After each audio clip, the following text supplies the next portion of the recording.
नमस्कार। साहित्य तक बुक कैफ़े के एक दिन एक किताबें में मैं जयप्रकाश पांडे आपका स्वागत करता हूं। और साल 2023 की जो एक बेहतरीन पुस्तक से मैं इस वर्ष में प्रकाशित पुस्तकों की शुरुआत कर रहा हूं।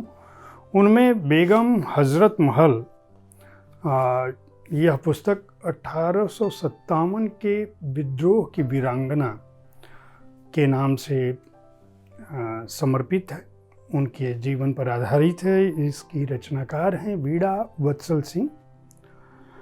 यह उपन्यास है और जिस तरह से इसके नाम से स्पष्ट है, इसके कवर चित्र पर भी स्पष्ट है, यह बेगम हज़रत महल की ज़िंदगी के बारे में है। एक औपन्यासिक कृति है, इसको ऐतिहासिक उपन्यास का दर्जा हम दे सकते हैं।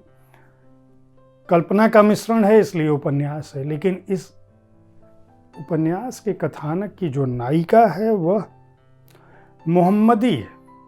मोहम्मदी किस तरह से बेगम हज़रत महल बन जाती हैं, किस तरह से वाजिद अली शाह के जीवन में उनका प्रवेश होता है, किस तरह से सामान्य परिवार की उनकी परवरिश उनके बेइंतहा हुस्न और उनके एक अनूठे इश्क की दास्तान में तब्दील हो जाता है। और एक ऐसी लड़की जो एक साधारण परिवार में पली बढ़ी, जिसके पिता एक कब्रिस्तान के दारोगा हुआ करते थे, जिसका मामा नवाब परिवार में टोपी बनाने का काम करता था। वह एक सामान्य परिवार की लड़की मोहम्मदी, जो बचपन से ही खेल में गुड़ियों के खेल की जगह तलवार का खेल खेलना पसंद करती थी। वहाँ से इस कहानी को वीणा वत्सल सिंह ने शुरू किया है और मोहम्मदी के जीवन में किस तरह से बदलाव आता है उसकी कहानी वो कहती है। यह कहानी पढ़ते हुए, इस उपन्यास में बेगम हज़रत महल के जीवन को पढ़ते हुए बार बार यह लगता है कि हमारे आसपास की कोई ऐसी लड़की जो बहुत ही महत्वाकांक्षी हो, दिलेर हो और सबसे बढ़कर अपने आसपास के परिवार समाज के लिए समर्पित हो, अपने राष्ट्र के लिए समर्पित हो, उस माटी के लिए समर्पित हो जिसमें वह पली बढ़ी, वह दास्तान सामने आती है। बेगम हज़रत महल के बारे में सामान्य तौर पर जानकारियाँ बहुत कम हैं। इसी तरह से वाजिद अली शाह के बारे में भी बहुत सारी गलतफहमियाँ समाज में व्याप्त हैं। यह उपन्यास इन दोनों पर एक अलग दृष्टि देता है पाठकों को।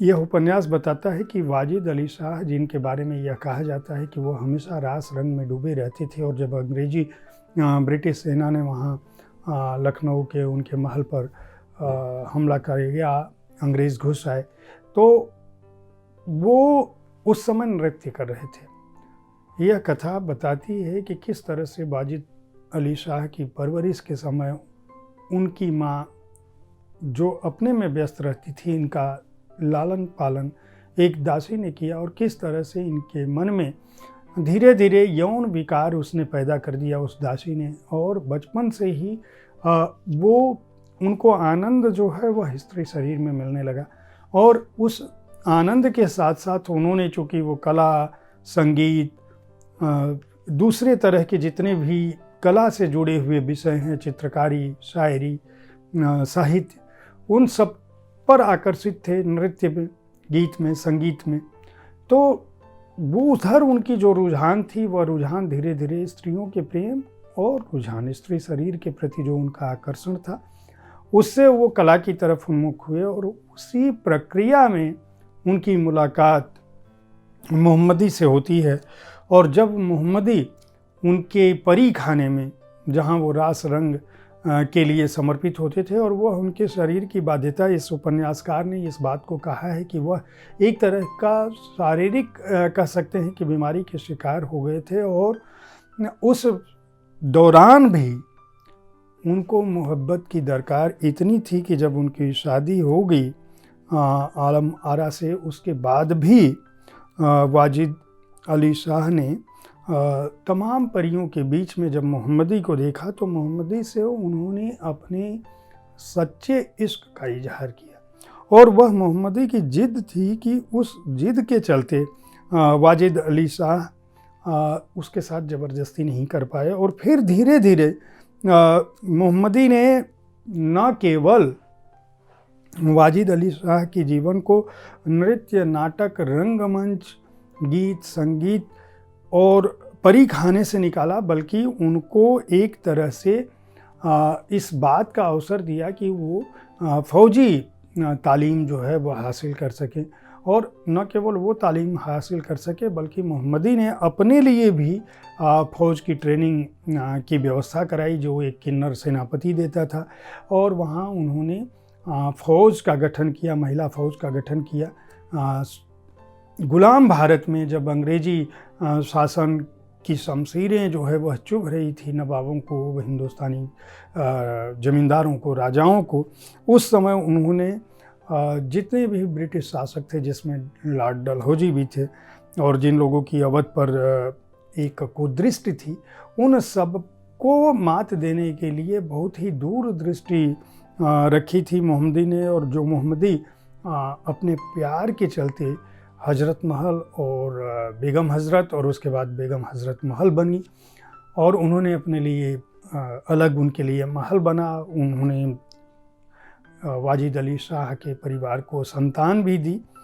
लेकिन अंग्रेज़ों ने छल प्रपंच से न केवल वाजिद अली शाह को निर्वासित किया, बंगाल भेज दिया, बल्कि एक समय ऐसा आया कि तमाम प्रयासों के बावजूद बेगम हजरत महल को नेपाल में शरण लेनी पड़ी। और उनका अंतिम समय अपनी जो एक बच्ची को उन्होंने गोद लिया था, जिसका नाम उन्होंने भवानी रखा था, और उसके और अपने बेटे बिरजिस के सामने उन्हें नेपाल में अपने आखिरी सांस लेनी पड़ी। यह उपन्यास बेहद ही अनूठी शैली में, बहुत रोचक शैली में लिखा गया है, जो प्रेम की एक अलग दास्तान रखता है। वाजिद अली शाह जो हमारे ऐतिहासिक किरदार हैं अवध के इतिहास में, भारत के इतिहास में 1857 की क्रांति में बेगम हजरत महल का जो जिक्र है, वह रानी लक्ष्मीबाई के विद्रोह से किसी भी रूप में हम कह सकते हैं कम नहीं था।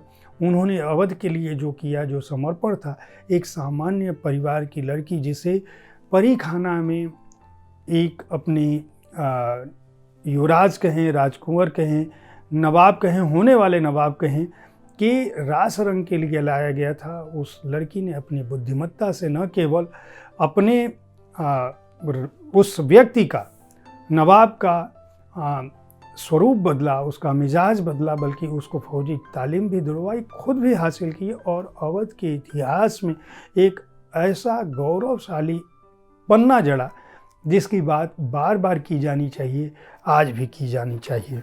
बीड़ा वत्सल सिंह को इस बात के लिए बधाई दी जानी चाहिए कि उन्होंने ब्रिटिश इंडिया कंपनी के दौर के भारत के महत्वपूर्ण इतिहास को अवध के बहाने, अवध की इस नायिका के बहाने, जिसने भारतीय स्त्री के स्वाभिमान और शौर्य की मिसाल कायम की, बहुत ही सरल और प्रवाहपूर्ण ढंग से पाठकों को सौंपा है।